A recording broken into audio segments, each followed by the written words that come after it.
ತ್ಯಾಗರಾಜ ಅಂದ್ರೆ ಅವ್ರ ಮ್ಯೂಸಿಕ್, ಅವ್ರ ಲಿರಿಕ್ಸ್ ಅಂತ ಸಾಹಿತ್ಯಕ್ಕೆ ಒಂದು ಸಮ ಯಾರು ಇಲ್ಲ ಅಂತ ಎಲ್ಲರಿಗೂ ಸಹ ಗೊತ್ತು. Zamindars, lot of Kings, Samant ಅವರೆಲ್ಲ ಕೇಳ್ತಾರೆ ತ್ಯಾಗರಾಜರಿಗೆ ಬಂದ್ಬಿಟ್ಟು ನಾನು ಕೋರ್ಟಲ್ಲಿ ಬಂದ್ಬಿಟ್ಟು ಹಾಡು. ಹಿ ಸೇಸ್ ನಾನು ನನ್ನ ರಾಮ ಈ ತಿರುವಾರೂರು ಕ್ಷೇತ್ರ ಅಷ್ಟೇ, ಯಾರು ಬರೋದಿಲ್ಲ.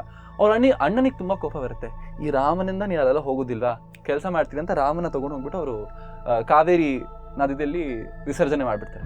ಹಿ misses the smile of Rama. So ಅವ್ರು 3 ದಿವಸ ಅಥವಾ 3 ವಾರ, I am not sure about the days, ಅವರಲ್ಲೇ ಉಪವಾಸ ಇದ್ದು ಕಾವೇರಿ ತೀರದಲ್ಲೇ ಅಳ್ತಾ ಕೂತಿರ್ತಾರೆ. And I want to look at the smile on your face. ಅಯ್ಯೋ, ಫೇಮಸ್ ಕಾಂಪೋಸಿಷನ್ ನಗುಮೋಮು ಆವಾಗಲೇ ತ್ಯಾಗರಾಜ ಸ್ವಾಮಿ ಅವ್ರು ಬರ್ತಿದ್ರು. ನಗುಮೋ ಗನಲೇನಿ ನಾ ಜಾಲಿ ತಿಳಿಸಿ, ನಗುಮೋ ಗನಲೇನಿ ನಾ ಜಾಲಿ ತಿಳಿಸಿ, ನನ್ನು ಬ್ರೋವರ